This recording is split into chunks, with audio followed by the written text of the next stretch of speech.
Hello, I'm Rico Cavilla. Welcome to this episode of Fearless Aging. And the title of today's episode is Are You Ready to Rock Your Wisdom? The World Needs Your Wisdom. And our expert guest, her name is Olivia Parr Root. She's a former Fortune 500 data scientist turned wellness mentor. Olivia built a distinguished career consulting for companies like Cisco, Walmart, Wells Fargo before answering a deeper calling. And today she's the founder of Quantum Wisdom Institute, an award winning author of 7 books. And she helps wisdom bearers access, package, and share their gifts to the world. So, Olivia, thanks so much for being here. My pleasure. Thanks for having me, Rico. Yeah, this is such a great topic, and it's all about wisdom. I think these days, one of my main things I like to tell people as we age, we gain knowledge and wisdom. So we need more people to stay healthy and energetic and live longer, so they can give back their wisdom to help solve these monumental problems we have in the world, and then also to because we need more mentors for younger people and role models. So I'm real excited about having you here. So let's start by, how do you define wisdom? Well, I use quantum wisdom. It's kind of my own definition, and I was a math major, believe it or not. So I look at it as a Venn diagram. It's the overlap of our gifts and talents, those things perhaps we were born with, our knowledge and experience of what we study, what we've gone through in life, and then our passion and intuition. Because I personally believe we have a purpose to our life. And it doesn't have to be anything grandiose, but I feel like we're here for a reason, especially at this time where there's so much change happening. So I feel like you were saying how we need to stay healthy to show up. But I actually believe if we are doing what we came here to do, it helps our health. I think it keeps Absolutely. us vibrant and we're less, I believe it helps us stay happier. So we're probably less likely to do things that aren't health, like eat the wrong things. Like I feel it when we are truly being who we came here to be, we naturally take care of ourselves. It becomes more about the service, being in service, than it is satisfying our personal needs, even though I feel like they get satisfied even in a deeper way with when we share our wisdom. Yeah, that's a great definition. I totally agree. I just want to add, when you said it's about living your purpose, and in my 44 years of working with people in health and fitness, and what I've discovered, why I think that's one of the big reasons why most people don't take better care of their health, because they're not living their life on purpose. So as you said, when you find your purpose, that excites you, and you want to get out there and live your purpose and make a difference in the world. And so then you'll realize that you better take better care of your health. So you have the energy and the vitality to actually do that. So we're in totally agreement. So just real briefly, just kind of uh, tell us your story. Just really how all of a sudden you got the idea that about about wisdom, and how you want to help people to be able to express and live their wisdom. Oh, this is a great question. A lot of people I meet in my age range, so I'm 75, and I feel like I'm just getting started actually with what I came here to do.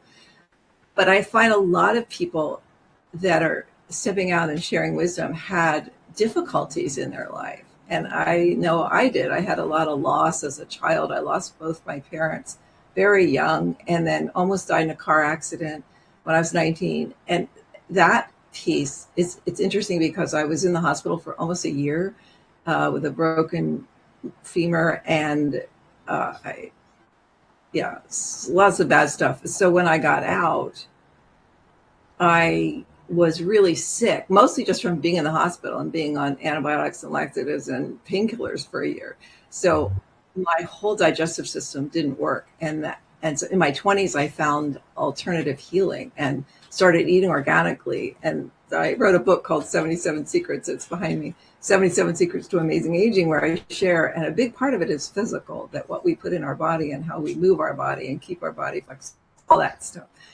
So that was a whole piece of, let's say, wisdom that I had that didn't really apply to my corporate career, but I got into my corporate career because I was good at math, and as a child, my mind was so active that I had trouble reading. I could read, but I couldn't really hold information. It was like squirrel all the time, or, they probably drug me today.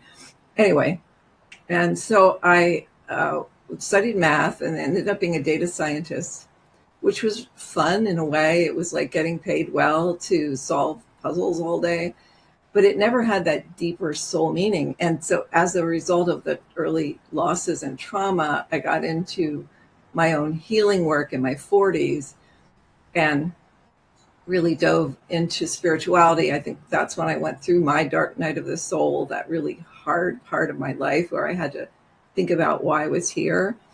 And so then I started writing books, and that's a whole other story. It won't take time today, but we can share that in a future one. And then realized that I wanted to do more of that. So my last contract was with Cisco, 14 years, and it was very nice because I could work from home and just do whatever hours I needed. And so I got into really doing a lot of other research. So around 2018, I think it was, Cisco decided that they wanted to get rid of the software program I used, and it was quite expensive, so I understand their decision. But I was really good at it, and I was then told, okay, if you have to learn Python. And there was just no cell in my body that wanted to learn another program. I just knew I had no interest in it, that I was so interested in all these other topics that I was studying, spirituality and quantum physics and sacred geometry. And so I decided to end that contract. And I thought, well, I bet you there's other people that are retired that have learned a lot in their life, maybe even not related to their career, but certainly a combination, or maybe became great leaders because of their corporate work, whatever it is, that might want to get it out into the world. And I have two people in particular that I know have great tools for businesses and don't have an easy way to get them out. So I thought, I'll create Quantum Wisdom Institute, and it'll be a place to share people's wisdom. And then I got into thinking, well, what if people don't know what their wisdom is? So I created Rock Your Wisdom and ran that about 6 years ago. I did a program, 6-week program, and it was really fun and had a great experience. And then I had a personal tragedy where my son got sick, and so I just gave up everything, was taking care of him. Sadly, he passed away, and he had a little business, so I was running that, trying to go through my own grief process. And it's taken me this long to kind of get back, but I really feel fired up, and I feel like he's now one of my angels, and he's directing me. And I'm bringing back Rock Your Wisdom, so we're going to launch it again in September. I've also created a series of courses called True Authority, which is really around finding your inner wisdom and expressing it in the world in a very authentic way. It's anyway, I probably have gone on too long, so why don't you ask me questions, because I don't want to give away. I agree.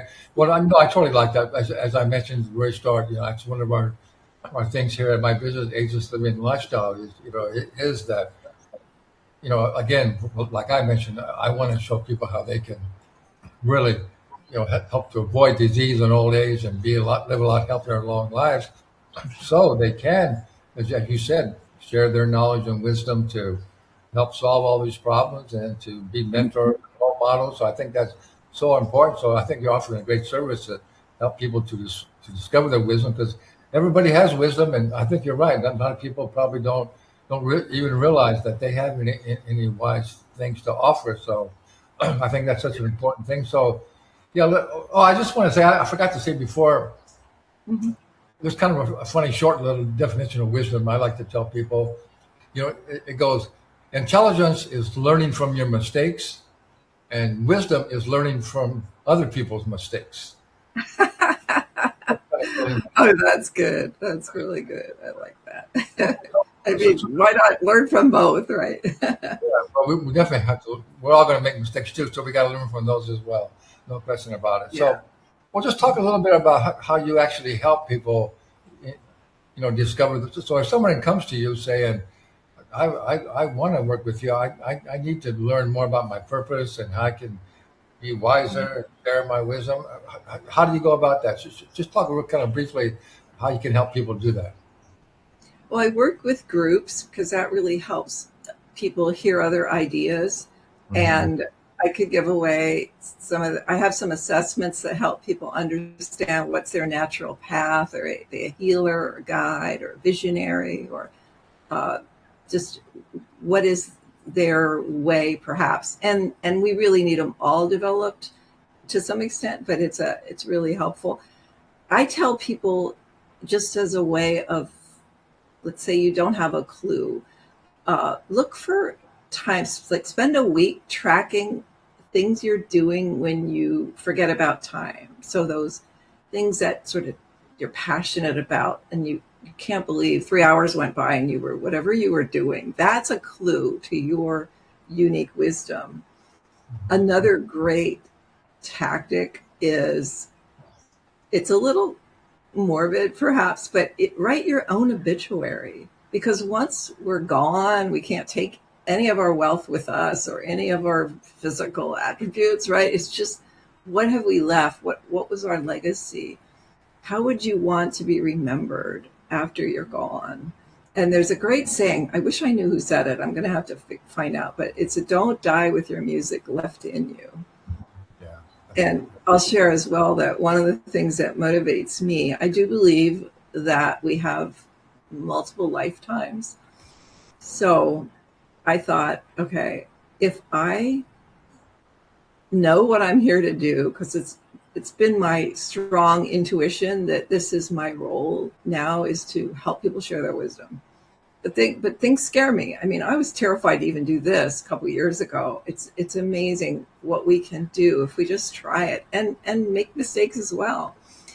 But yeah, I just feel like when we, oh gosh, I'm sorry, I lost my train of thought. But yeah, I'll get it back. So just go ahead Yeah. and ask questions. Well, I just want to say that, yeah, uh, on your website, and we'll put all this information how you can contact Olivia. She has some free gifts for you. She has a quantum wisdom awakening kit, helps you awaken to what your wisdom is, as we're talking about. And then you also have a new assessment, so how you can assess how you're doing, how you're creating your wisdom culture, whether it's in business or your family.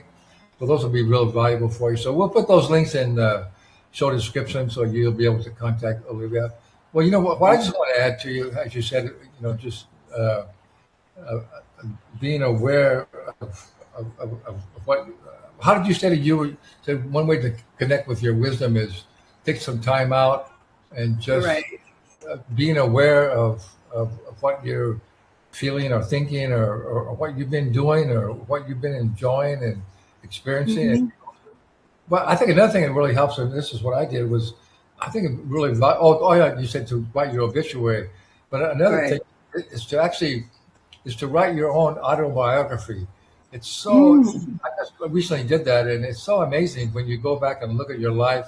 And I kind of broke mine down in like periods of like kind of like 10 years periods of things. Uh-huh. When you go back Oh, and look at that, that's a nicer way to put it too. I like that. you'll discover, some things that you did and all the mistakes you made, but also what did you learn from that. But it was so informative to really see all the things that you did in your life, and then quite often people don't think that life was really was worth anything or very interesting. But if you go back and really look at it, you'll discover your life was probably a lot more maybe exciting and beneficial and learning experiences that if you go back and do that, you'll discover that it's really enlightening. I really had enjoyed doing that, and I think it's been really beneficial for everybody. It takes some time to write your own autobiography. It's quite a fun experience. Yeah, and what you remind me too is another way, clues to your wisdom is what did you do as a child that you just enjoyed so much? Were you did you love animals and maybe that's a clue, or maybe you love taking pictures, like things like that can all be clues to your unique wisdom. So yeah, that's a great idea. I Yeah, also tell people if you love to give advice, then you've got to get your wisdom out. And I know a lot of people that do that. And I used to do it. I was paid to solve problems in business. And so I had to learn kind of the hard way that my friends and family don't want me to solve their problems. Can you relate? But if you have good ideas, find people who want your solutions or want your wisdom. So that's a way of thinking about it, channeling all your brilliance that maybe your family doesn't appreciate, for example. yeah. Well, yeah, I think everybody has a kind of innate thing that they know they have something they think it's valuable or they want to say, and that maybe they hold back and they don't say it because they don't think it's valuable or people are going to respect it. But don't do that. It's good to get your. You don't have to. You don't have to like impose it on people, but it's Mhm. always good to to express yourself and say what you think and what you think is valuable and how it can help other people or how it can make a difference in the world. So again, as you said earlier, it's really about discovering your purpose, and then when you have your purpose is really going to be tied to the wisdom that you have to share. So, Yeah. And if somebody is complaining about an issue that they want help with, you can just ask if they want a suggestion. Just say, I have a thought. Can I share it? And then you get their permission and they're much more open to it. yeah.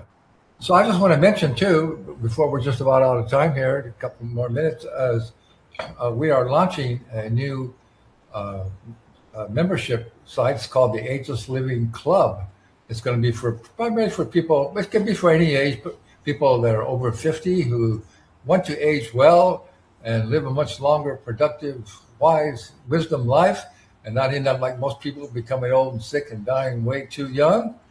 And so, Olivia and I, we're going to team up, and we're going to have one of our segments in that our club is we're going to have. I think I'm not sure we're going to call it the words of wisdom, because as you know, everybody knows there's been tons of wise sayings from wise people throughout the history of time, right?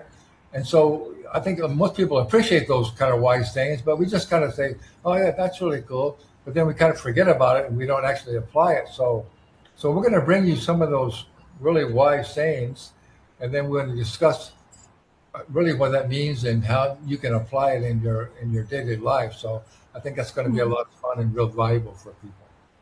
Yeah, we can invite questions as well. So that'll be fun. Questions as well.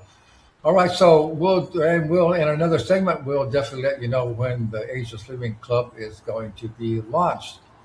Okay, so I always like to end all my interviews with, we always offer people a lot of good knowledge and a lot of insights and wisdom, hopefully. But as Einstein said, knowledge without action is useless. So what kind of leave our audience with just something that can maybe inspire or motivate them to actually take action and realize, yeah, I need to explore my purpose and my wisdom and get out there and Mhm. make a difference in the world. What would you say that can get them motivated to actually take action and do it? Well, it interestingly earlier when I lost my train of thought, which is okay because that happens, right? I was remembering one of the things that motivates me, and maybe it will motivate you as well, is I went through this tough life and I knew what I was here for. And I thought, well, if I don't act on why I'm here, I might have to come back and go through like a really painful life again. And I do not want to do that. So it's a little bit of an away from motivation. But I also would say, think of all the people out there that are waiting for you to share your wisdom. Yeah. They're out there. If you feel that call, there are people who want that from you. So you want to make sure you fulfill that. If it'll make you feel great, I believe, just by doing that, and people will appreciate it. So that's what I'd ask you to do, and then get involved when you get the links, and also when the club is launched, please get involved. There's going to be a lot more good stuff coming your way. Yeah, so well said. And I just want to add, absolutely, we're all here. Everybody is here with a purpose, and you have something great to share. And so it's important for you to determine what that is and get out and do it. Absolutely. Well, Olivia, thanks so much for your work, and thanks so much for being here. Oh, my pleasure. Thank you for having me. And thanks to our audience. So thank you for being here.